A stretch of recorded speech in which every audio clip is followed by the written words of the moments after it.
Yeah, I know.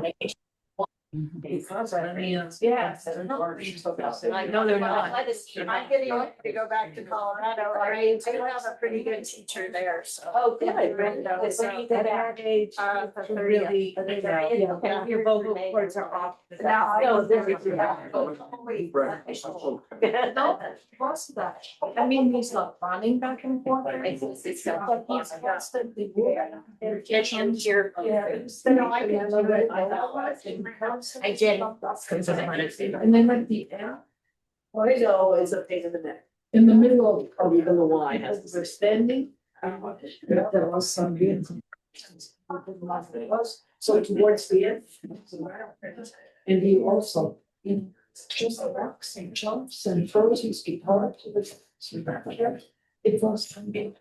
That's great. That's really expected him almost to stand. Says Kathy, am I supposed to tell you? Hey, Ron, you? Yeah, I got a question. You said you're supposed to tell Jenny over here. Can Jenny hear us? I can hear you. Oh, no, Jenny, Kim is here. Oh, yeah, good. What's that? Kim is here. Kim is here. Okay, actually, Jeff has joined, or Devin, I mean, has joined, and we've got him all set up, ready to go whenever he's ready to come on. Okay, we're a little slow on the filling up today. We might run, so sorry, we might run 5 minutes late. Yeah. Okay, so I'm just putting a message in the weight room so that they know that we'll let them in around Yep. close to you. 9:30. You don't have to look up. Oh, no, I won't. Don't worry. And the folks at home are in that. Okay, all right, thank you. Try to stay between the lines. Where does it get?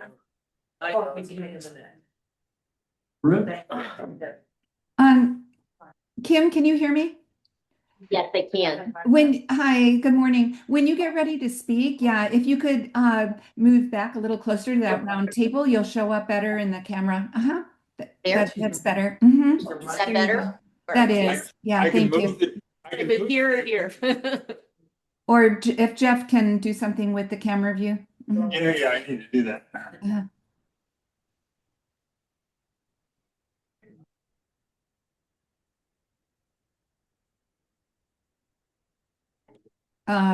Oh, okay, if you want to get those tables there. Kim, were you going to be using those tables for your notes and things? No, I don't need them. I can move that round table to the corner. Is this better? I don't. Yeah. If you're, you should be fine right here. Right there. Okay, and then, yeah. Is that Jeff, okay? if she's not using those, the folding tables, you could probably eliminate those and make her a little larger. Yeah. And, oh, perfect. And then down a little bit so we get the door background. Yeah, that's probably. Perfect. Hi, I'm going. I'm the chair of the school. Yeah. But we look. I haven't seen that one yet. Wait, so she can. No,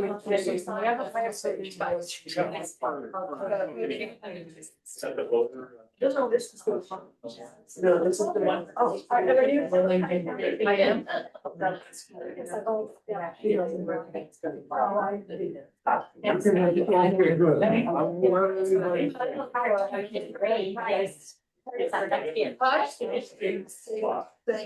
to see you. I already. Sorry. I haven't seen. No, it's good, I know. In the church. In the.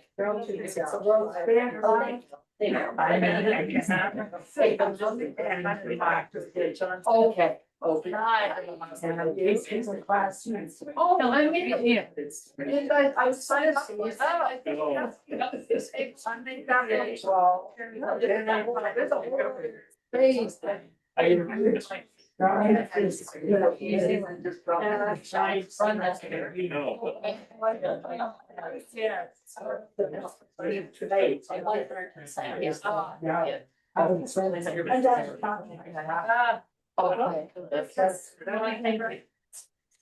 I assume you're.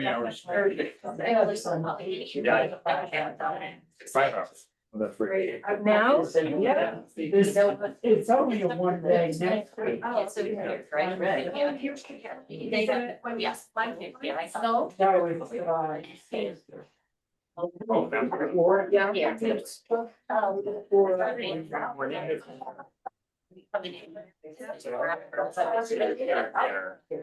Yeah.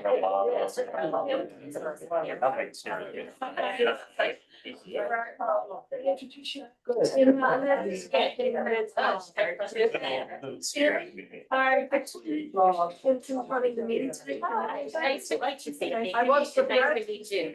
Yeah, I used to talk about it at the end. Yeah, no worries. Yeah. All right. oh, I'm trying to. Yes, of course.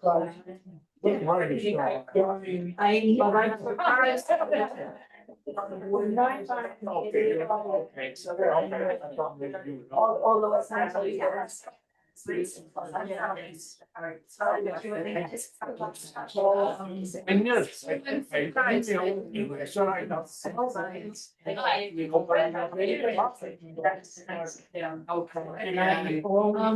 Is that what's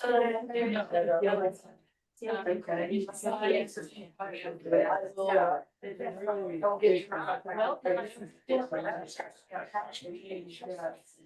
Yeah.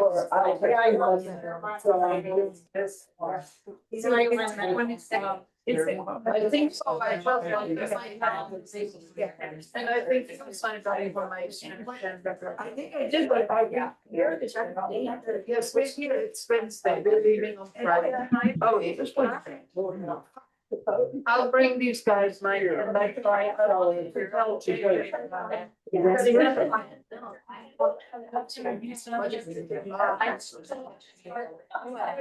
no, this is official. I think that's the one.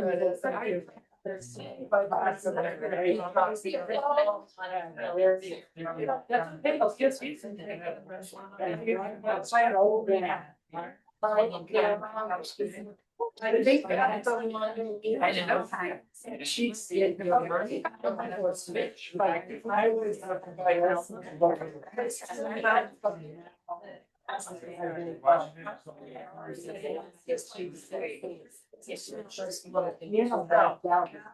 It's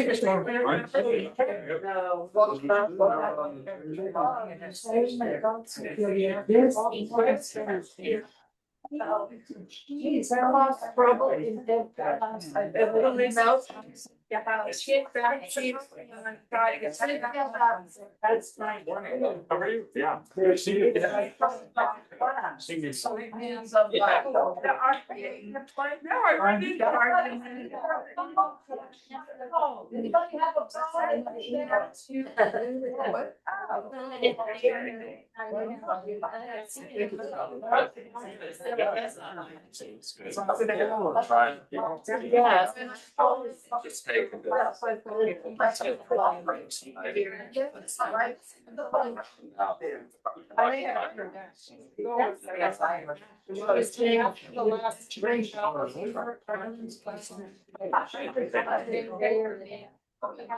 Yeah. Just take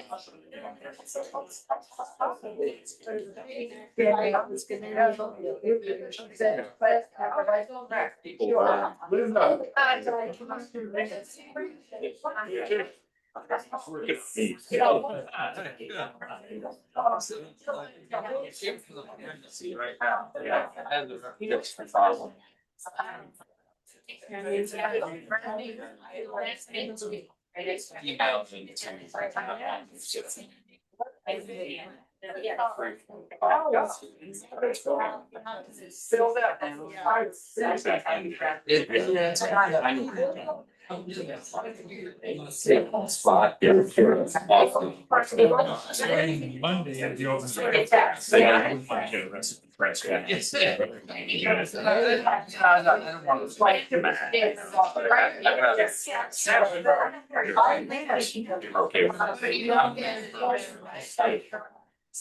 I don't remember sidewalks. Yes. Yeah.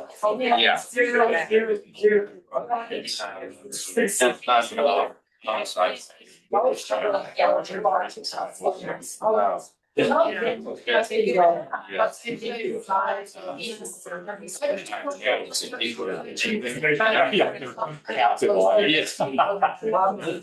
figured out,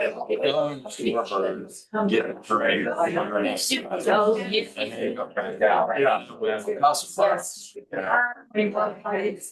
Yeah, it's good. It's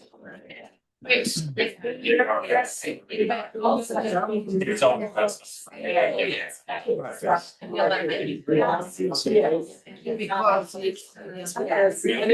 my wife was asking. Not so much. Actually, has to. It seems like it helps.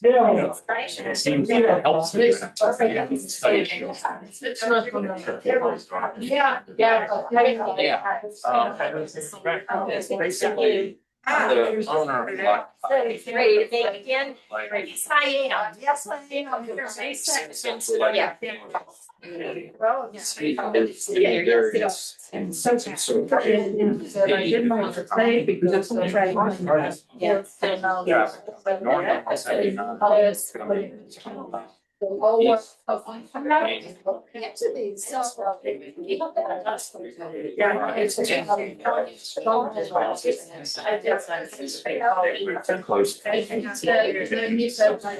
Yeah, so they try. He said,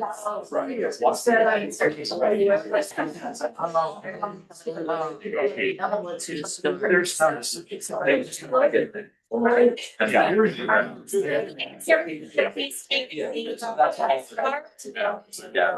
Did everyone take a seat?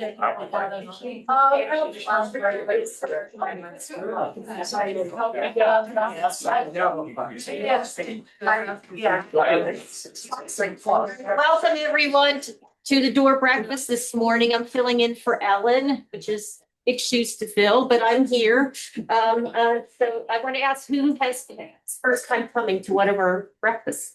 Oh, excellent.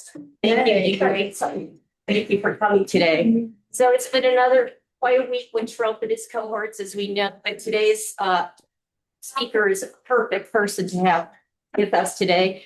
Now, after Trump has posted pictures of himself as Christ and then gone on to say that he was really a doctor, he's created some great memes for us this week. I'm sure you've seen them all.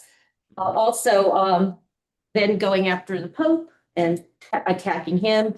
And then finally, he heads it with his biblical language to explain war. And then yesterday, my favorite, we're citing lines from Pulp Fiction as saying it's 2517. I mean, we can't make this stuff up, right? I mean, it's just unbelievable. So that's why we're really excited to have our speaker today, because he's going to discuss the blur lines between religion and leadership. So just a few announcements. We had a really great fundraiser on the 29th of March.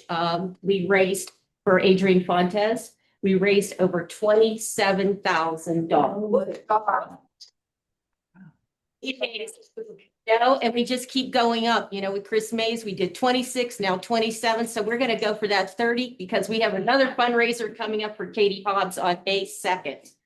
And you can get your tickets at the DORR website. And that again will be May 2nd at 1:00 in the afternoon. Also, if anyone's interested in becoming a neighborhood coordinator for the election and become a trusted resource in their neighborhood to talk about what's happening in this year's election, there are meetings this Saturday. The first one will be at Toby's house, and then the next one is Monday, 4:20 in the village at Diana Christensen's house. So see us after the meeting if you're interested in being a neighborhood coordinator. Also, there are 2 petitions being circulated today. One is for the guardrails in the school voucher program, which is extremely important. Over $1 billion has gone out this year for the vouchers. And we just want to make sure there are guardrails to stop this process from being out of control. And finally, the ensure the mail and voting. Yes. Oh, I'm sorry. Oh, okay, and then also there's the enshrine the mail-in voting into our Constitution. And we have both petitions here. Jean Marie has the voting petition, and Linda has the petition for the school voucher program. See me after the meeting. See me after the meeting. Yes, and see this out after the meeting if you would like to sign those petitions. You have to be a registered voter in Arizona. That's all you have to do. And let us know which county you're in. Mine's Yavapai. I've only got the Yavapai. You have Yavapai. Okay. All right. Also, another great event we're having in May, we're going to be doing our annual dance, which is everyone's favorite. This year, the theme is going to be the 250th anniversary of our country, and it's the Democracy Dance. It's going to be on May 22nd at the Elks at 6 p.m. It's a Friday night. We look forward to you coming. We have great plans. We're going to have music, food, dancing, and it's a great community event. So please put it on your schedule. You can get tickets again on our website, and we look forward to seeing you there. Our next breakfast meeting, we're going to be having Brian Foltz, Melissa Dunn, and John Hauserman for our people running for mayor and council, and also our legislative candidates, Christine Dargone, Sandy Zaleki, and we're going to discuss home rule. And Sandy's here today. She's going to talk to us a little bit after the presentation by our speaker. Yes. I don't know if you know as well that we also have another candidate for fire board that is here with us Yes. today, Helen McNeil, who is the chair of the fire board. And that petition cycle is off cycle from our other local elections. So Helen is still collecting petition signatures. So I just wanted to make sure that there, there's a third petition going. Thank you, Kathy. Yeah. Is that just for Yavapai? No, it's the Sedona Fire District. Okay, so Sedona. Yeah, not just Sedona, but 274 square miles around Sedona. So we have a lot of important petitions to sign. Also, if you'd like to be a person to take around petitions in your neighborhood, please let us know. You can at the DORR office or let Linda know after the meeting. And we'd love to have you help us with this process because it's critical. So now I'd like to introduce our speaker for the day, Devin Withrow. Devin is with the Baptist Joint Committee for Religious Liberties called BJC. His organization wants to guard the separation of church and state and protect religious liberties, a freedom our nation was founded on. His work on the program is called Christians Against Christian Nationalism. So, I mean, I can't think of a more appropriate speaker to have today after the week we've had. So welcome, Devin. Thank you so much. Can everybody hear me okay? Is my sound coming through? Okay, wonderful. I'm going to share some slides here as I get started. Thank you for the introduction. My name is Devin Withrow. Yes, I'm with BJC, or the Baptist Joint Committee for Religious Liberty. I'm the Community Engagement Associate on our team, which means I work with our local groups and communities on the ground who are organizing and advocating against Christian nationalism and the policies and projects that Christian nationalism is working to impose on our communities and countries and resisting the impact in our communities. So to give just a bit of a roadmap on where I'm going with this presentation, I'll give some overview of who we are as BJC, who we are and what we do, talk about Christian nationalism, make some connections to what Christian nationalism is and what we're seeing across the country, and then come back and talk about the specifics of different pieces of our work and how that connects to Christian nationalism, and then connect it to some issues on the ground and opportunities for action that we can all take together. So to get us started, let me talk first about BJC. My slides will proceed here. BJC is a Baptist organization. We are rooted firmly in this idea called soul liberty. Soul liberty means that every person has the right and the responsibility to follow their convictions in matters of faith. And rooted in that conviction, we work to cultivate and extend religious liberty as a civic reality. In other words, we believe and we seek to cultivate the civic conditions in which people of all faiths and people of no faith can live together in mutual respect and belonging, where all can participate equally in our civic institutions and have a say in our democracy without discrimination and without coercion. We are a 501c3 nonprofit organization. Nonpartisan, this means we don't work on partisan platforms, but we do work on issues and causes, specifically those related to religious freedom and church-state separation, which are at the core of our work, protecting and cultivating religious liberty in our civic square. So we are working on building toward this more just society that cultivates and extends faith freedom for all people. This work includes federal advocacy, most prominently in Supreme Court, writing amicus briefs on religious liberty cases, but also at times working in Congress to promote and defend religious liberty in legislation. And in recent years, we have expanded our work much more to dive into local and state policy advocacy as well as community organizing. And that is really in response to this rise of authoritarianism, this rise of Christian nationalism, why we have begun to extend toward this local level work. So we have begun to recognize this threat of Christian nationalism. So while we continue to engage in federal advocacy, that remains a very important piece of our work. We also engage in this local and state level work, policy advocacy and mobilization, and local organizing in communities. So before I get into what that work looks like, let's talk here for a bit about Christian nationalism. What is Christian nationalism? Christian nationalism has many definitions. If you do your own research into the subject, you'll find various ways that different groups and folks talk about it. So today I'm going to talk about how we at BJC define and frame Christian nationalism.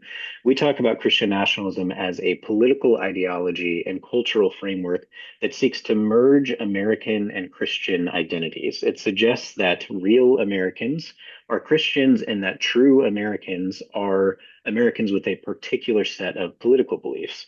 And the operative word here really is political. This is a systemic issue, by which I mean it's impacting our laws and policies, the structures that make up our society, and impact our ability to engage in the civic square all across the country at the federal as well as state and local levels. Christian nationalism seeks to exert political power to enforce borders based on this myth that the US was, is, and should be a Christian nation. It demands that Christianity be privileged by the state, by the nation, at the expense of other religious groups and of non-religious people. So while Christian nationalism is a term that has become very popular in recent years and a movement that's become very strong in recent years, the phenomenon that it describes is really nothing new. Christianity has been used as a tool of coercive power, coercive political power for really the whole of our nation's history. So we also find it important to talk about the ways that Christian nationalism overlaps with and provides cover for white supremacy and racial injustice in this country. Christian nationalism and the way that it connects here is that it demands that only a particular type of person belongs in our society. Only a particular person can engage in civic participation. That is white Christian men in particular. And there are many prominent instances at how this has shown up in our history. Going back to before Europeans were on these shores, the doctrine of discovery was this notion that this land that we now call America was promised by God to white European Christians. And in the name of this belief, European colonizers seized this land and committed horrible acts of violence against Native American indigenous peoples. Also, the institution of chattel slavery and subsequent racist violence through Jim Crow and segregation also were instituted to maintain this hierarchy that was based on holding power for white Christians and holding it over other racial and religious groups.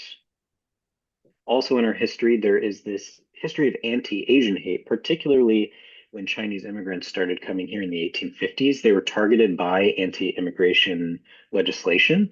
And this anti-Chinese rhetoric came from the book of Revelation in the Bible, aligning Chinese people with images of Satan and of all things evil, and elsewhere in media depicting them literally as a swarm of locusts invading this promised land, also images that come from scripture. And today we're seeing many current anti-immigrant policies that are targeting and sowing hatred against immigrant populations in the US, disproportionately harming immigrants of color, especially our Latino neighbors, And resisting these policies is called by elected officials anti-Christian, and their empathy for our immigrant communities is being called a sin. So, in all of these ways, Christian nationalism distorts this promise of religious freedom for all people, of civic participation for all people, and distorts Christianity by taking a gospel of love and of welcome and belonging, of community, and turning it into this tool of coercive power and of violence. So, Christian nationalism can manifest in many violent and extreme ways.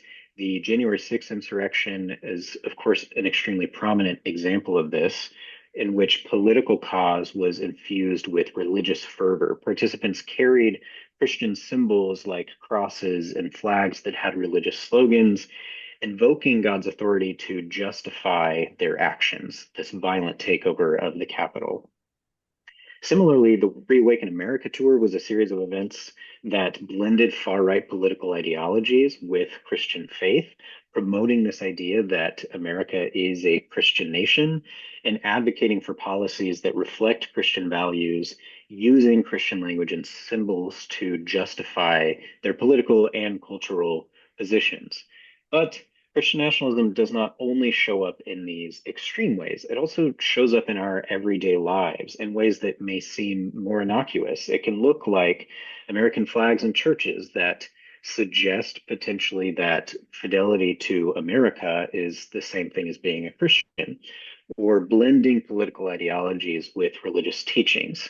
It also shows up in our public schools all over the place with laws passed that require displays of Ten Commandments in public school classrooms, and other ways that provide a means of exclusion in public schools, privileging Christian students over others, or even seeking to indoctrinate non-Christian students into Christian religion and faith. And there are many ways that it shows up in our politics and policy. Survey research by Doctors Whitehead and Perry in their book, Taking America Back for God, suggests that Americans who embrace Christian nationalism are more likely to agree with several things. Examples of this are they're more likely to approve of authoritarian tactics, such as demanding people show respect for national symbols and traditions, more likely to fear and distrust religious minorities, including Muslims, atheists, and Jewish people, more likely to condone police violence toward Black Americans and distrust accounts of racial inequality in our criminal justice system. They're more likely to believe that racial inequality is due to personal shortcomings of minority groups. They're more likely to report being very uncomfortable with things like interracial marriage and transracial adoption. They're more likely to hold anti-immigrant views, fear refugees, oppose scientists and science education in schools, and more likely to agree with patriarchal narratives that suggest men are better suited for leadership than women, who are better suited to care for children and the home. But Christian nationalism is also best described as a spectrum, ranging from outright rejection and resistance to sympathizing with and adhering to the ideology. So this map is from the Public Religion Research Institute, demonstrating relative levels of support or rejection of Christian nationalism in states and regions across the country.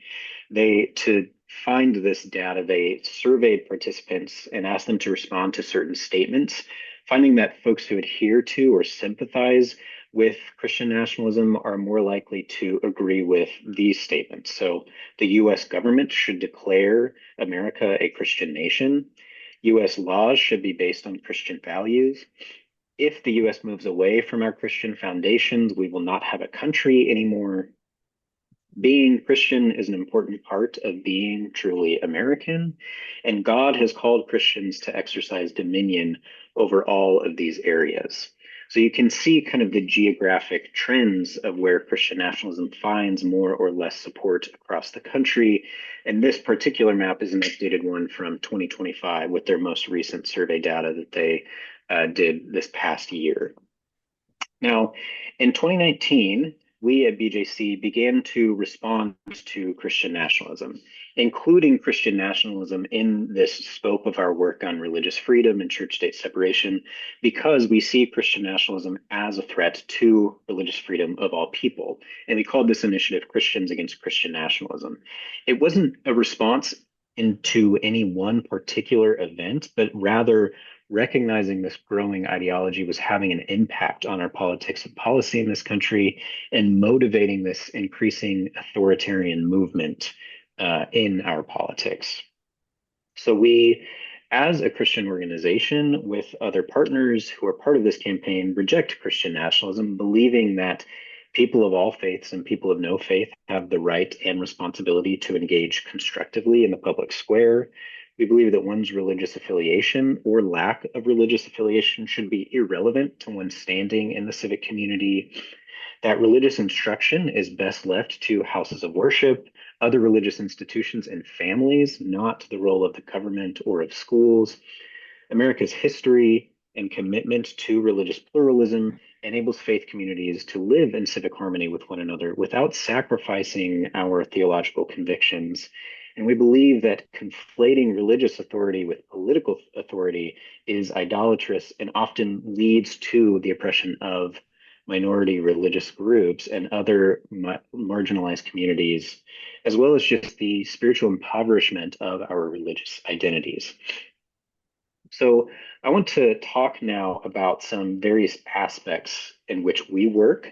First, starting with some of the work that we do at the federal level. Like I said earlier, most prominently writing amicus briefs in the Supreme Court cases connected to religious freedom. So one example from a recent case that's we've not had a decision handed down yet on is Landor versus the Louisiana Department of Corrections.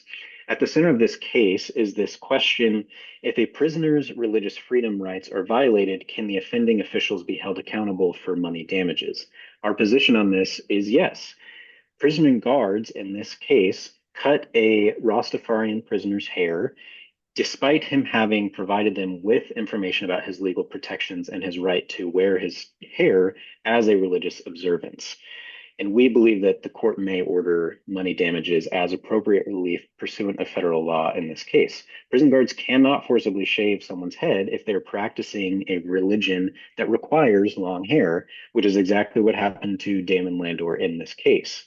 He had a copy of a federal court case that was upholding Rastafarian prisoners' rights to wear dreadlocks. And despite that clarity, Louisiana state prison officials held him down, tossed that paperwork in the trash, and got rid of his hair. So in this case, he is asking for compensation from these offending officers. Now, BJC joined a case on the side of Mr. Landor, noting that he's protected by the Religious Land Use and Institutionalized Persons Act, which demands that prison systems not impose substantial burdens on incarcerated individuals' religious exercise without having compelling justification for it. So the Supreme Court heard arguments for this in November last year, and a decision is expected before June of this year. And this is just one example of the many different cases in which we have submitted amicus briefs throughout our 90-year history, including other cases on government funding for religious charter schools, cases on 10 Commandments displays in public schools, bans on particular religious groups from entering this country, specifically the 2017 Muslim travel ban, and cases of whether a business owner can discriminate and refuse services based on religious beliefs, such as in the Masterpiece Cake Shop case from several years ago. If you're interested in learning more about these cases, you can find much more information about the various litigation we have submitted amicus briefs on at bjconline.org/litigation. Now, you might be wondering at this point, how do I, as an individual, how do we as a community fight this ideology, this abstract thing of Christian nationalism? To do so, we have to cut it down into the ways that it shows up in concrete issues. And by working on those issues, we can make a really significant difference. Two of the main areas where we are seeing Christian nationalism have a major impact are public education across the country and immigrant rights. In public education, Christian nationalism shows up in various ways that states have attempted to enforce and privilege Christianity in schools. This looks like Bible-infused curriculums, chaplain programs that allow unlicensed religious chaplains to serve in public schools, either as employees of the state or as volunteers, periods of prayer and religious observance during the school day, 10 Commandments displays, and also voucher programs, which I already heard mentioned this morning in your announcements, voucher programs that defund public education and channel and funnel taxpayer money towards private sectarian religious education. It also shows up in issues related to immigration, threats facing immigrant communities and immigrant rights, as we're seeing increasingly violent enforcement without due process and the co-opting of Christianity to support it. So this screenshot on the slide is an Easter message from the White House last year. It conflates immigrants with murderers, drug lords, the mentally insane, with criminals. And while this harms all immigrants, it particularly targets Latina communities, our Central and South American immigrants and refugees. And this language about them is inherently dehumanizing and undignifying. Christian nationalism asserts that power and belonging are reserved for those who exerted power at the founding of this country. That's white, Christian, specifically really Protestant men, at the expense of especially our immigrants of color. So in immigration right now, we're continually seeing Christianity being co-opted, not as a message of faith, hope, and love, but as one of exclusion, division, and coercive power. It shows up by ICE enforcement at houses of worship and other sensitive locations that were previously protected from ICE enforcement, and as the targeting of these communities of colors who don't fit the mold of who belongs under Christian nationalism. So another avenue of our work is by engaging in policy advocacy at local, state, and federal levels. For one example, on the subject of immigration, we have been at work to get past the Protecting Sensitive Locations Act. Sensitive locations policy previously protected places like houses of worship, healthcare facilities, schools, and some other locations that were deemed sensitive locations from ICE enforcement, and it was rescinded last year by a memo from the DHS secretary to ICE and CBP. This rescission has had a major impact on many houses of worship, impacting communities' willingness to gather for worship together, their ability to gather without fear, their ability to show up for social service programs that many houses of worship offer, like soup kitchens and shelters. So the potential and the reality of law enforcement doing violence in our sacred spaces has had a real impact on religious freedom, violating our ability to gather freely, safely, and without fear of violence. And this is a movement directly connected with Christian nationalism. And it's not a theoretical fear. We have many documented stories of ICE enforcement in and near houses of worship. For one example, I am based in North Carolina. I live about an hour and a half drive from Charlotte, North Carolina, which was a city targeted by ICE raids in November of last year. And when ICE came to North Carolina, a raid happened at a local church in Charlotte where a man was taken from his wife and children at the church while other community members were gathered. And those community members then tried to flee from the church into the woods nearby, while ICE agents indiscriminately tried to just seize other people simply because they were present. After this happened, the pastor of the church decided to indefinitely close the doors of the church and stop meeting in person because they could no longer gather safely for worship or any other community activities at the church. And this is just one example of things that are happening across the country. Services will continue to be interrupted until sensitive locations are again protected. So passing PSLA is a major priority in our strategy here, but also trying to get components of it included in any budget deal that is made during ongoing negotiations about DHS ICE funding. To this end, we have mobilized clergy and faith leaders specifically to meet with target senators in several areas across the country, giving testimony about the impact of ICE enforcement at their houses of worship or houses of worship in their communities, with other clergy and faith leaders showing up as silent supporters and observers in those calls. And dozens of faith leaders have shown up to these calls and attended. And then following these calls, because we got questions from some senators or their staffers about whether this was actually happening, we collected stories from clergy and others about ICE showing up at houses of worship, organized those stories into packets that our interns on Capitol Hill then hand delivered to 12 senators' offices to really reinforce the real impact that houses of worship are feeling in this time.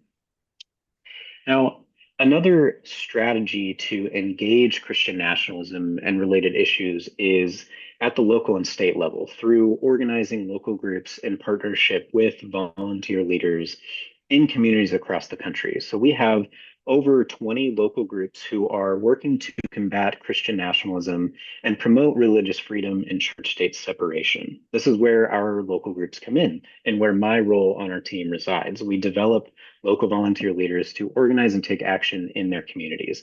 The map here on the slide shows the areas where we have active local groups right now. So we are building a movement with people on the ground to build connections and relationships in their communities in order to take collective action together, promoting human dignity, democracy, and pluralism in their contexts, and resisting Christian nationalism ideology. So in this work, coming from our positionality as a Baptist and Christian organization, we have a particular eye towards cultivating the role of clergy, faith leaders, and faith communities in this work of building a society that practices dignity, democracy, and pluralism. So these local groups have been building relationships in their contexts and moving toward collective action for systemic change in their communities. And these relationships are crucial because lasting change happens when people work and act together. Strong relationships and strong coalitions are what make strategic action possible. But let me talk first about community organizing and what is it. So Alexia Salvatierra, who authored a book called Faith-Rooted Organizing, simply describes it as bringing people together for systemic change. Community organizing is about mobilizing people to action to fight against systemic injustices, to fight for the good of their collective whole. It's acting on this belief that together we are powerful and we have the ability to influence those decisions that directly impact our lives and our communities. The image here on the slide on the top this is often used in community organizing. The top is the big fish eating all of the small. This is what happens when power is accumulated by those at the top, the elites of our society, benefiting themselves while the rest of us suffer and are exploited at their hands. On the bottom, however, we see what can happen when people come together, accumulating people power and exerting our collective influence to hold those at the top accountable and influence systemic change that benefits us. Now, what is systemic change? I've been using this phrase several times. This simply means changing the underlying structures that have created and uphold the unjust realities that we live and experience, rather than just addressing the symptoms of those issues. So to use a metaphor that I heard recently and find helpful, it's as if you are looking at a river and you start to see dead fish and animals floating down the river. One approach to change is to clean the river, bring those dead animals out to keep the rest of the river clean. But a systemic change approach is to walk up the river and find out why those fish and animals are dying. What is killing them upriver and polluting the river, and addressing that issue so that animals are no longer dying and polluting the river. So this organizing requires, and what my team does, is develop leaders among those who are most directly affected in order to build power towards systemic change. The end goal, again, is just always this change of our systems and structures. And that's the way that we're seeing Christian nationalism affect people right now. It's through laws and policies. It's in our public schools and in our local political networks. These actions are systemic, and so we need to be thinking and acting on that same level as well. Simply raising awareness and changing people's minds, while important, will not transform these systemic realities. So we want to always be moving people toward action. And we do that by building power among the people. Not political power, not coercive power, but the power of gathered people and gathered resources, and then acting in that power of collective people working in common cause. So this requires developing leadership and building relationships of solidarity with those around us and activating those relationships toward change. And in faith-rooted organizing, we do this because of the shared values of our faith. Our faith compels us to act in love, mercy, and justice to transform our society and our institutions. So I want to give some storied examples of what this work actually looks like. How do we take action, in this case, to support our public education. I'll tell a story from our North Texas Coalition, which was our very first local group and foray into this local level work. In 2023, there was a law passed in Texas that allowed the Texas Education Association to propose a new curriculum that the State Board of Education would then review and pass. And it would be a curriculum that every school district could opt into, and they would receive some financial assistance if they opted in to the amount of $60 per student. Now, in the context behind this, Texas public schools had been suffering from major lacks of funding. So in 2024, the Texas Education Association finally dropped a curriculum.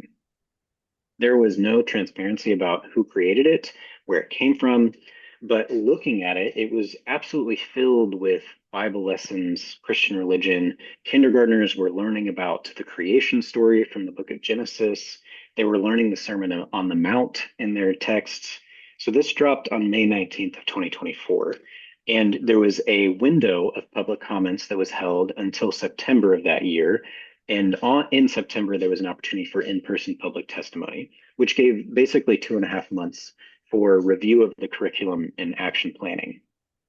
So our North Texas group, in coalition with several other organizations in Texas who are concerned about this, began to meet and talk about this curriculum because this was thousands of pages of curriculum that needed to be reviewed. So coalition members signed up as individuals to review chunks of the curriculum and report back to the coalition. So they went through thousands of pages, reading and sharing with the group. And at the end of July that year, they began hosting webinars and trainings for people to submit public comments. In September, after the public comment period, they then took a bus from the Dallas-Fort Worth area to Austin to testify in person. And that was the first curriculum hearing that the Texas State Board of Education held. Then, now at the time, there were about 90 to 95% of that in-person testimony was all in opposition to the curriculum, just an overwhelming opposition at this day of in-person testimony. And the state board was hearing this from 8 a.m. to 10 p.m. that day. Then the vote was in November of 2024. So a few things happened in this process. From September to November, people were emailing their SBOE reps to say that they don't want this curriculum. In DFW, one state rep said that she received 12,000 emails from local people opposing the curriculum, and she was a Republican.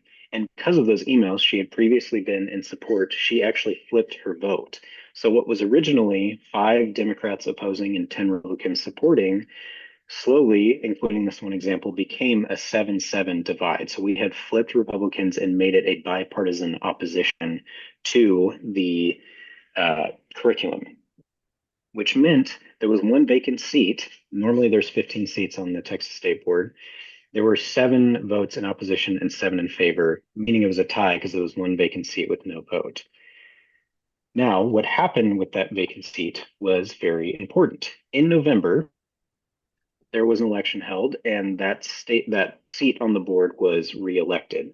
But that person who was elected, she was a Democrat, but was not going to be sworn in until January. So in November, right before the vote, conservative lobbyists lobbied to open up a second round of public hearings that was not part of the original agenda. At that time, testimony there was about more half and half, with a much more conservative support of the curriculum present. Now, with votes as they would have been with that vacant seat, it would have been 7-7 and a tie could not pass the curriculum. But in a very shady move, because this newly elected representative had not been sworn in yet, the governor decided to appoint a friend of his who would provisionally vote on that one piece of curriculum decision. It was the only thing she did was vote on this curriculum, and that one vote is what made the difference in passing. This potentially illegal action was the one deciding vote. So it won by 8-7 in the vote. However, it was very significant that we were able to flip 3 Republican votes, make this a bipartisan opposition, and mobilize so many people in Texas to resist this curriculum. Now then, after the passage, it then went to local school boards or local school districts to vote on whether they would implement this curriculum. So in January of the following year, a lot of schools were deciding what curriculum to implement for the next year, and we began to monitor school boards and to take advocacy to the local school boards to urge them to vote no on implementing this curriculum in their context. So people were appointed to meet with curriculum specialists at these local school districts and telling them why they shouldn't implement the curriculum. And when it came down to voting, folks mobilized to testify at these local votes on whether or not to implement the program. In the first year, a lot of schools did opt out, but they have the opportunity to review curriculum every single year and repeated choices to opt back in. So now, heading into next school year, 2025 and 26, many, excuse me, many are starting to opt in at this point. So now, where strategy is shifting as we continue to work on this is that we're mobilizing parents, having them write in a pre-made individual opt-out letter to flood schools with the administrative burden of individual students opting out of these curriculum, to make it a burden on them to implement it, and working with parents to do so. And that effort is not across all of Texas, but specifically in the Fort Worth ISD. So in some ways, this story is a loss because the curriculum ultimately passed, but so much energy and work came to the front with people being adaptable and engaged and really using their voice to have an influence on the State Board of Education. And again, it only passed because of this shady work of the governor. What this demonstrates is that when we focus collectively on issues together, we can make a significant impact. This was a coalition of families, educators, faith leaders, many of whom are Christian, who were collectively concerned about the impact this curriculum would have on children in their local schools. So they came together around this shared value that schools should welcome all children, regardless of faith, rather than privilege one religious identity over others in schools. And around the belief that it is not for the government to promote religion in public schools and to teach Christianity in schools. So acting from these values, the coalition made a significant impact and continues to work on this issue right now, even a couple of years later. Now, I also spoke about our policy advocacy earlier around protecting sensitive locations. I want to return to the subject of immigration and talk about the impact of local organizing on immigration, sharing some stories from our work, but also from work of other organizations that other groups are doing across the country. For one, communities are engaged in mutual aid networks. I recently connected with someone in Florida who wants to become an affiliated group with us. His community has been showing up for support for their immigrant neighbors through mutual aid, such as providing materials and financial support for vulnerable families and escorting families in public spaces, such as to grocery shop or attend appointments, so that they aren't alone if enforcement does show up. Now, also another story from our group in Texas. Last year, Texas passed the 287G agreements. This was a law that passed requiring county police departments in every county in the state to share information and collaborate with DHS for immigration enforcement. But city police departments could opt out of this policy. So our local group there in Dallas specifically, mobilized to stop this from passing in the city of Dallas.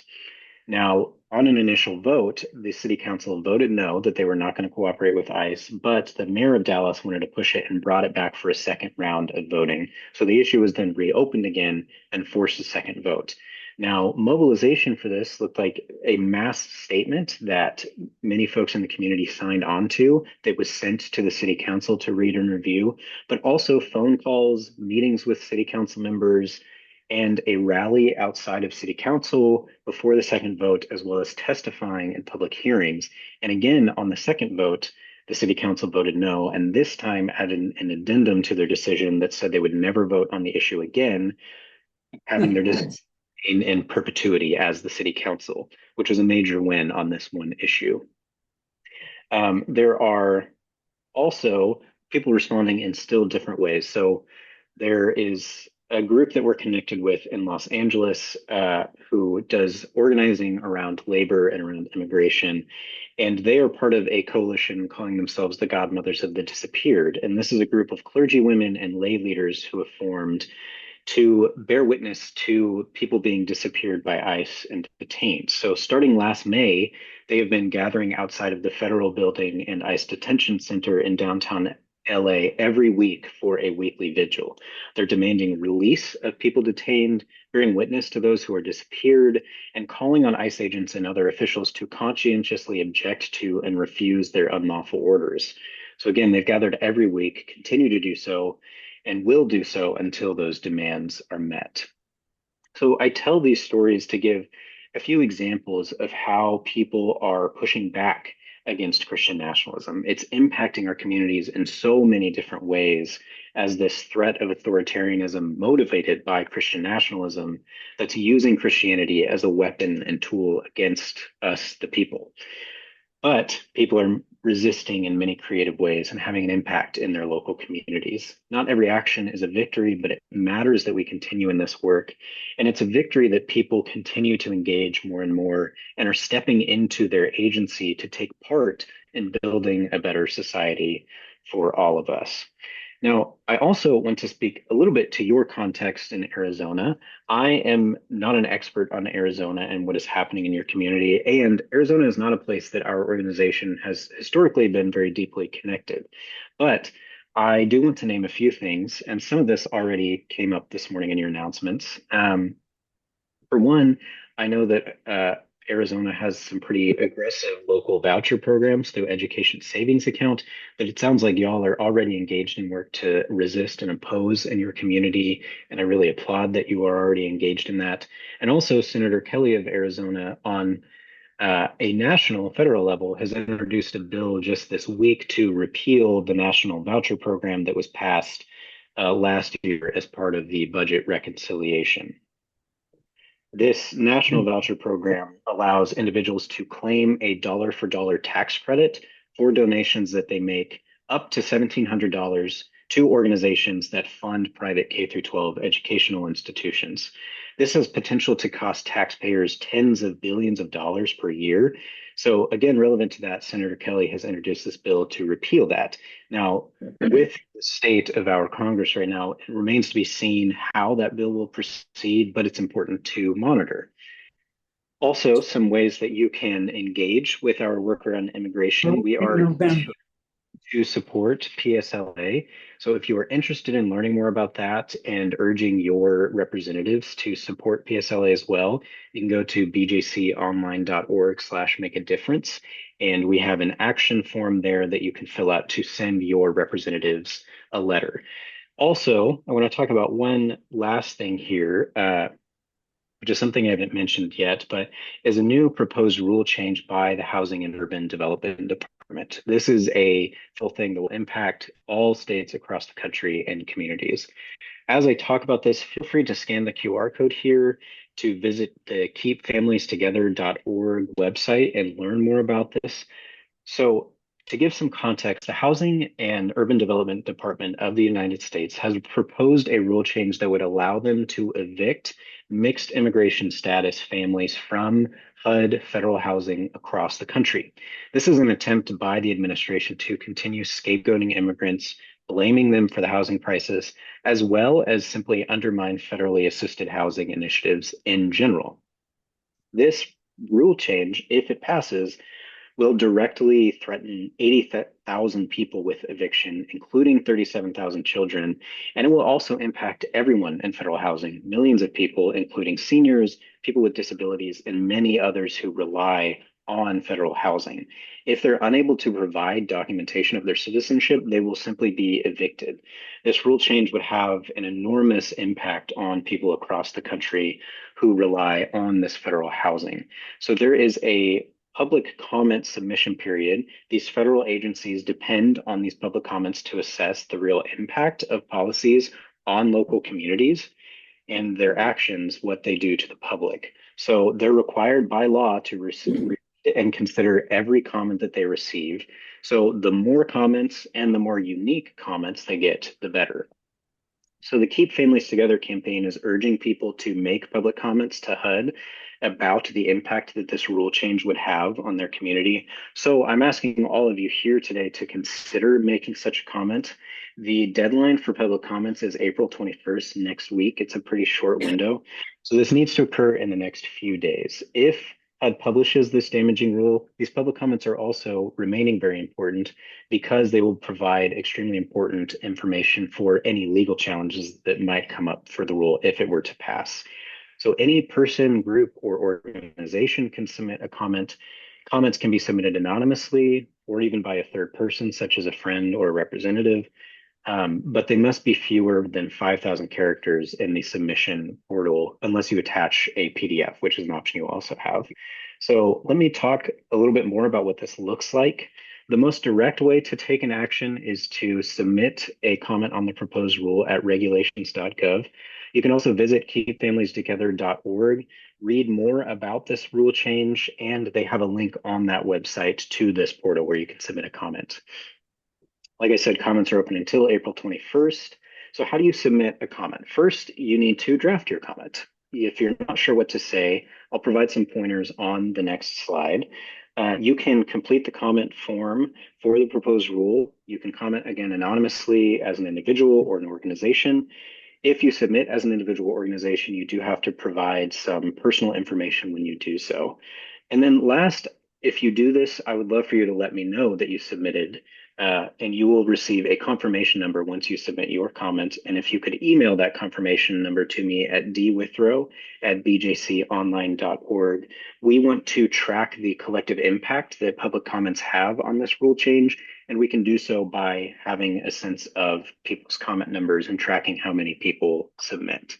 So let's talk about a little bit what you can say. So these are some helpful tips on how to do so. There are also extensive helpful tips and templates to give you a more personal statement that can be found at keepfamilies.together.org. Again, you can scan that QR code to that website again. But you have to begin by stating very clearly your opposition. I strongly oppose HUD's proposed rule change, Housing and Community Development Act of 1980, verification of eligible status. State that very clearly, and then name your demand very clearly as well. For example, the administration should immediately withdraw its current proposal. Then it's important to share a personal story. This is your opportunity to say why this is an important issue to you. Leverage your role and your voice to speak on this issue. Why does it matter to you specifically? And lastly, tell them what you want HUD to do instead. For example, work with Congress to make major new investments in federal housing programs and take actions that ensure everyone has a safe and affordable place to call home. So I would love for you to take the opportunity to make a comment. You can do so now as I kind of wind to a close, during Q&A that's going to follow after this, or anytime before April 21st. And also share this opportunity with others in your context in the next few days. If you leave a comment, again, please email me your tracking number at dwithrow@bjconline.org, as we want to assess the impact that these public comments have. Now, I'm going to start moving us towards a close. I'd like to share with you how you can continue engaging with us. If this has been interesting to you and you want to keep up with our work, find ways to engage with our work, this is how you can do so. First, follow us on any of the social media platforms on this page, as well as visit our websites, bjconline.org and christiansagainstchristiannationalism.org. And there is so much more to learn about who we are, what we do, and all of that information can be found on our website. And then lastly, if you want to subscribe to get on our national email list, you can do so by scanning the QR code here, or simply visit bjconline.org/subscribe. So I'll leave this slide up for a few minutes here if anybody is trying to scan this and submit a subscription form, but I also want to transition us toward some opportunity for Q&A if we have time for that. So thank you all so much for listening and for being here and the invitation to be with you this morning. And I would love to open it up for any questions you may have. Folks on the Zoom, feel free if you want to just chat your questions, or I think you can come up as well. Anybody have any questions for Devin? Thank you, Devin. It's been great. Yes. Are there any other cities in Texas other than Dallas that are trying to opt out? Of the curriculum that I was talking about? Of the cooperation between local police departments and Hmm. ICE. You said Dallas, but what about Yeah. Austin or any other one? That's a great question. I know specifically about Dallas because that is where our group they're focused on the local level there and are in coalition with folks in Dallas. I'm not sure if other places like Austin or Houston or other major cities are resisting that initiative. That'd be something I would actually love to talk with our North Texas organizer and hear if she knows of other cities.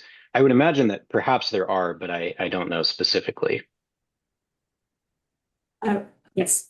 I know that there are a lot of, you know, progressive churches out there across the country. And how do you have a program to reach out to the pastors and leaders?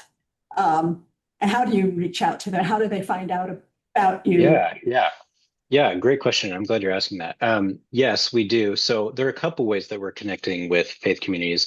Because we're a faith-based nonprofit, we have already many just built-in connections with particularly Baptist churches. We are comprised of Baptist member bodies of various denominations. So we have direct connections to many Baptist churches who are engaged in our work. Some of our local groups have been started by clergy leaders in local contexts. So that's one way. I mean, we just have those connections and we mobilize those folks frequently for actions. It was from those networks that we mobilized people for those calls with senators on protecting sensitive locations. Also, starting last year, we've started hosting quarterly calls that we just call clergy quarterly touch points, which is an opportunity for faith leaders to come together. We started creating these because we were hearing from clergy in our networks that they want to be active, want to engage more, but are either uncertain how because they've never done it before, or because they are in politically mixed congregations and fear the pushback that they might receive, potentially even losing their jobs. So they were craving some sense of community and support as they learn how to engage more in activism. So we started hosting these calls that are specifically for faith leaders and clergy, and they are an opportunity to provide training, provide some insight on specific issues. So we had one just the other day, this week actually, and we shared with them this same opportunity about HUD that I just shared with you all a few minutes ago, and inviting them to take action, and then also to take the next step of presenting this same opportunity to their communities and mobilizing their communities to respond to the issue. So that's one program. We do those calls quarterly. If you are interested in sharing that opportunity with clergy and faith communities you might know, feel free to reach out to me at my email, and I would love to share more information that you can pass along. Or if you, I'm not sure who's asking this question, if you yourself are a clergy or faith leader, you're absolutely invited to come to those calls as well. And then we also have some curriculum available, different learning opportunities. So one of the more recent ones that we developed is we're calling the curriculum Faith, Power, and Politics, Cultivating Religious Liberty as a Christian. And it's designed to help faith communities specifically learn how to engage in community organizing, in solidarity, and also do so in an interfaith context. So how do you build relationships with interfaith communities, communities of other, you can think ecumenically, but also how do you build solidarity with Jewish and Muslim and Hindu or non-religious communities to collaborate on work together to increase our public impact. So we have a curriculum designed for that purpose as well, to help people understand how to engage as a Christian, to do so in ways that don't reflect the same kind of tactics that Christian nationalism uses, and to do so as interfaith movement. And so I could also share, if anybody is interested in that, I'd be happy to share you more information about that curriculum. We're piloting it right now, testing it out with faith communities and hoping that it will be live and publicly available later in the year. So feel free to reach out to me. Let me drop my email in the chat. So if you want to reach out to me about the curriculum, about these clergy touchpoint calls or anything, feel free to send me an email and I'm happy to send along more information to you directly. I think Ellen had a question, I believe. Yes. Yeah, she did, although it seems to have disappeared here. Yeah, But I believe I think Devin answered the question about Christians against Christian nationalism. Are you working with non-Christians like Jews, Muslims, and atheists? But you basically said yes, you are. Yeah. And I'd be happy to take a moment just to speak more to that. So we're encouraging that curriculum is to help faith communities learn how to do that well and to responsibly engage with other faith communities. But we do also very frequently in our work with diverse faith coalitions in much of what we do. Even to give just a very recent example, one thing that some of our local groups are interested in doing is working on release time for religious education programs that are happening across the country. If you've heard of LifeWise Academy, it's one of the major organizations behind this, and they want to resist these things. So I was just in a coalition call with several, it was a humanist and atheist group, a secular education group, to talk about what work those groups have already done and discuss ways that we can collaborate. So we're always seeking ways to work with partners of other faiths, of non-theistic, non-religious partners, when we have those opportunities to do so. And Mike?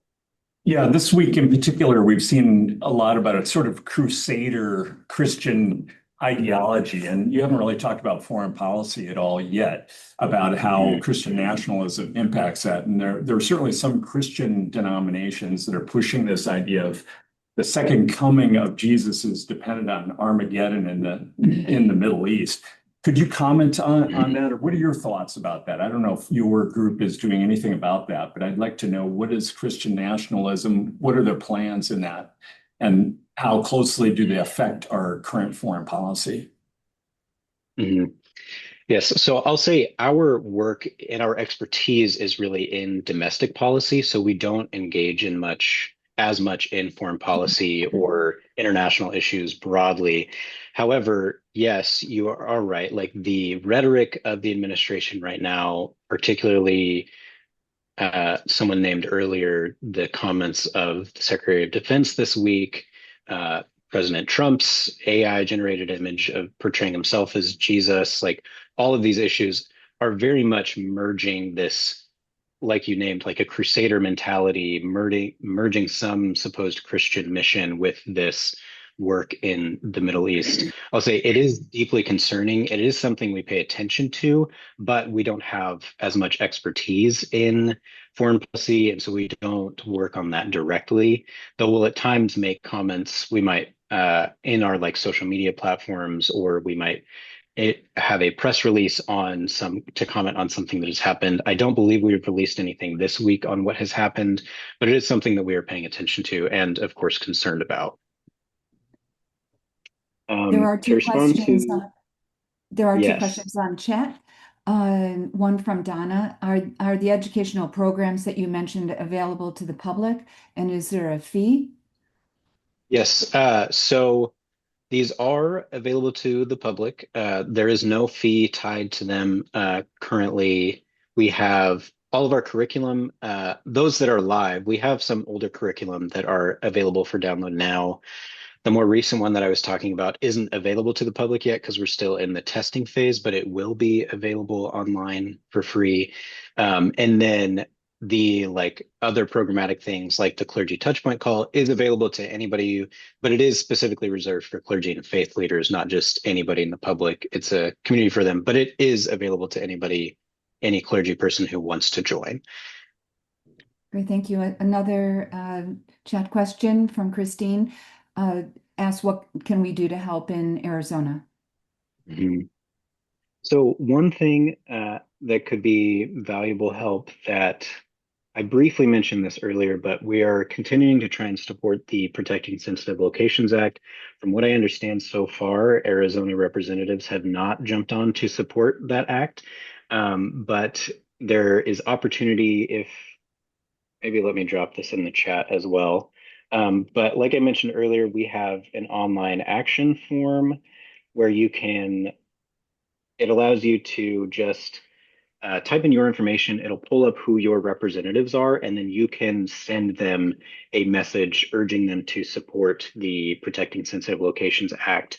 So that's one way that you can be of help. Another opportunity I don't have these immediately available to share, but one thing that we have done previously is to collect stories. We've received questions from senators about whether ICE is actually having an impact on houses of worship and other sensitive locations. So we have a couple of story collection forms, and if you have any stories that you are aware of, whether just personal things that you know about or anything that has come up in your like local or state media about ICE enforcement at places, sensitive locations. We have some story forms where you can submit those stories to share with us so that we can share those with senators and representatives who we are negotiating with and discussing with. And particularly what might be relevant to Arizona is we are planning strategy for the coming year as we continue to do this work around protecting sensitive locations. And there are one opportunity is to really target like moderate Republicans and urge them to join on in this work. And so for those, potentially there are a couple of those target House members in Arizona who could be important targets for that work. So these stories would be particularly relevant to share with them. If you give me a moment here, I can find these forms and drop those links in the chat as well. But that might take me a few minutes, so feel free to ask other questions while I try and Did you have a question? Sue. Hi there. Thank you for that excellent presentation.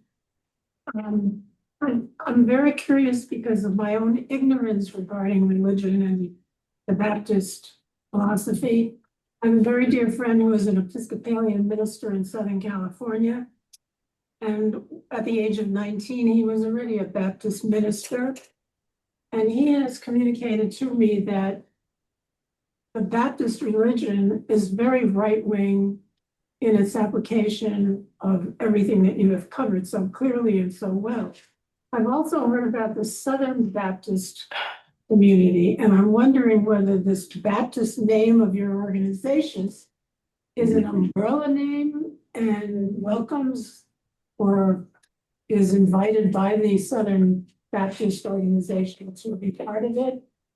And I'm going to be talking from the 1980s now. I don't know. So, Yeah, that's a great question. Happy to talk more about that. So to take a step back further into our history a little bit, we were originally founded by three Baptist bodies in the 1930s, I believe. Those were the Southern Baptists were one of them. There were the Northern Baptists, who are now the American Baptist Association of the United States, and the National Baptists, which was the primary Black Baptist denomination at that time. So those are the three bodies that founded BJC 90 years ago. We, since then, Baptist life has grown and extended in many ways.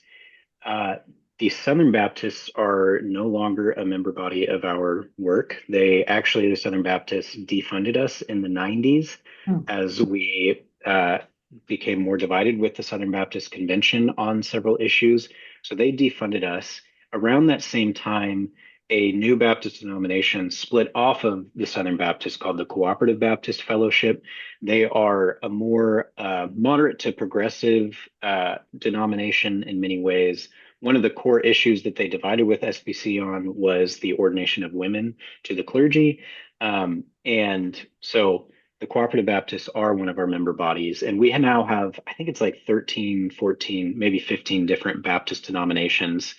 And they are a range of across the political spectrum in many ways, but most of them are going to be more moderate, some very progressive leaning in their theology as well as like political leanings. So, but to answer your question, yes, Baptist, because of the Southern Baptist Convention being really the largest Baptist denomination and the most vocal, there is a reputation of Baptists being very right wing, and in many ways, the SBC is very right wing, and supports these Christian nationalism ideologies. And so we are not affiliated with the SBC anymore. We were at one point in our history, and our Baptist bodies now make up really a diverse range of different communities. But yeah, thank you for that question. Does that help kind of answer that as well? Or do you have follow-up questions? Yes, thank you very much. Any other Yeah, of questions? course. I do have one little tag question to add, and that is, would you say that people join a church because of that church's interpretation of the Bible and the gospel and just in general religion, or because of the church's political position today? You can't Sorry, can I answer clarify? for So are you people. asking? Why do people join a particular church? Is it more because of religious interpretation or political affiliation? Yeah, that's a great question. I do think it is both in many ways. And it would, of course, depend on who you ask and who the community is. Some people, especially in progressive Christian circles, people really are looking for communities that share progressive values. Of course, churches, being 501(c)(3), they can't engage in partisan politics because of the tax code, which we are as well, a 501(c)(3) nonprofit. But people are looking for churches that align with their progressive values and who may be civically engaged in various ways and what that looks like. Some folks, of course, we have churches fully across the spectrum. So some folks are looking for a really conservative church that holds more traditional theology and politics and are searching for that in particular. For me, I'll just like speak to myself personally. I am a divinity school seminary educated graduated from divinity school last May. For me, I find that my politics and theology are really inseparable. I act and work in the way I do because of my theological convictions. This work of justice for me is rooted in what I believe to be the love of God for all people, and that God is in solidarity with the oppressed and the marginalized and calls us to that work as well, which is why I do what I do. But people join churches for all sorts of reasons. I mean, people also join because they like the style of worship. People like a more contemporary evangelical worship service with more contemporary musicians and kind of sometimes like rock or poppy music. But some people also prefer a much more traditional service with hymns and with routine like prayer cycles and reading of scripture. So there are many different reasons that people join a church or choose not to join a church. Yeah. All right, any other final questions? Yes, Holly. Not a question, but I just want to thank. I see Jenny, but is it still on our speaker? Yes, I don't, go ahead, Devin, say something, and I think that'll bring your face back on the screen. Oh, yes. Sorry, I'm still here. Just want to say that your presentation was excellent, and you have Thank you. actually, you've given me hope. Yes. You really have, truly, and you are doing the work of God and spreading the gospel, with your political affiliation as well, so that you can merge the two and be able to do both is really an example that I hope that other religious affiliations will look towards as you as a role model for that way in which to work and blend those together. Thank you. Thank you. I really appreciate that. Thank you so much, Devin. It was excellent to hear from you. Thank you for being here today. Thank you. It's wonderful to be with you all this morning. Yeah. Next.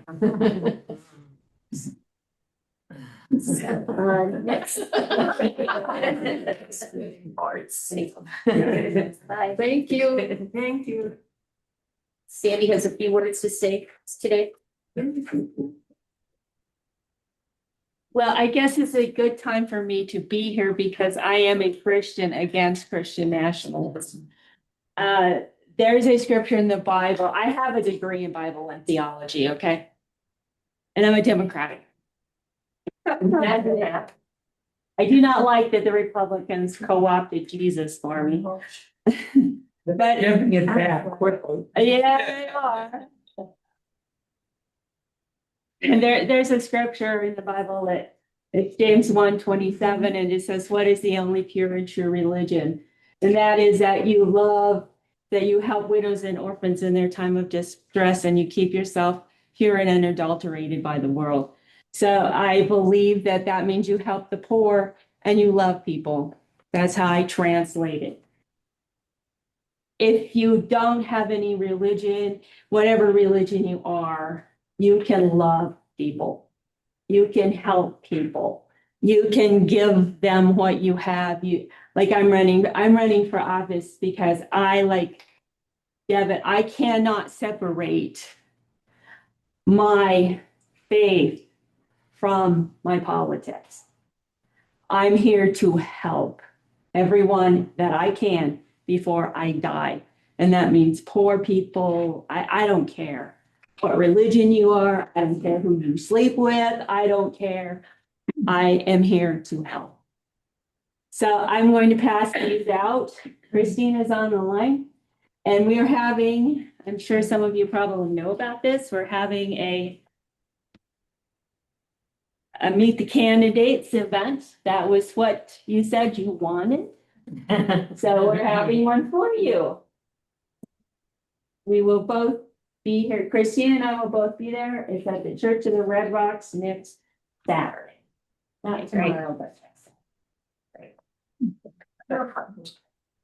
Let's keep it in and give it to someone.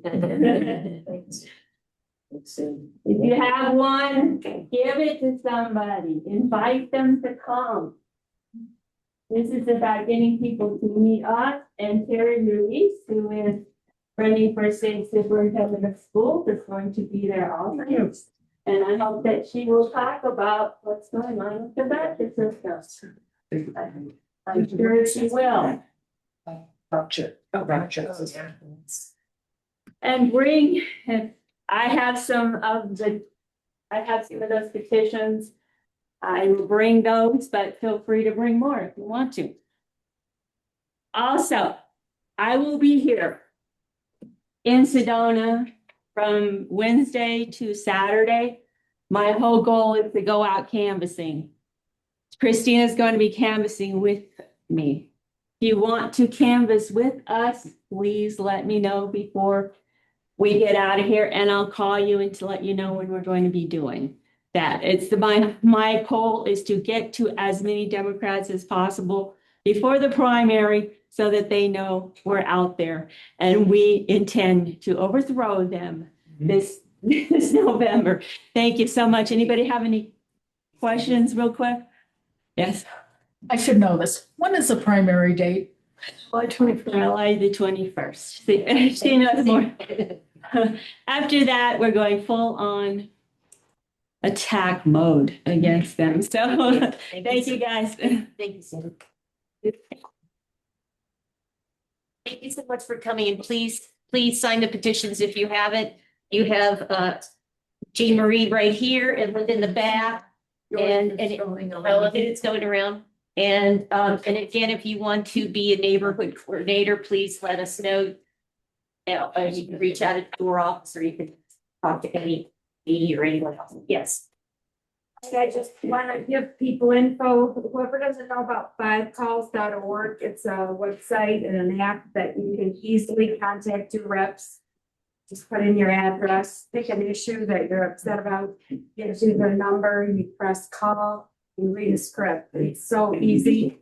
If you know about it, maybe share this with somebody that doesn't realize that we can do things from home. Some people are brave enough to go up for March. Yes. Okay. Just want to pass those out, please pass them on. Gotta have our voices heard. Thank you. Thank you. Yeah, of course. Thank you. Yeah. We'll see you next Can month. I just clarify one more time about petitions again, because I think there's some confusion when everything goes around. Local candidates for office, those petitions have been filed, and we're proud of Tony here. For the Sedona City Council. The fire board runs on a different schedule because they're in the November election. So Helen is still collecting signatures. For those of you to know, those are different cycles from the initiative petitions that are going around. I just wanted to clarify that as everything comes to you, and then you please be careful about the county that you live in. Make sure you're signing the right petition for the county in which you reside. Thank you. Thank you. You have a good day. See you next month. I'll be out here taking, I'm gonna take time petitions. Oh, that's the rap. James one, 20. Sorry. That's good.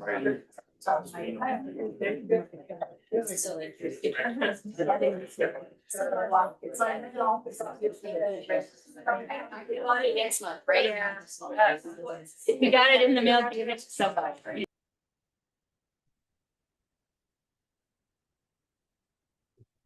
Ellen, you're leaving, okay.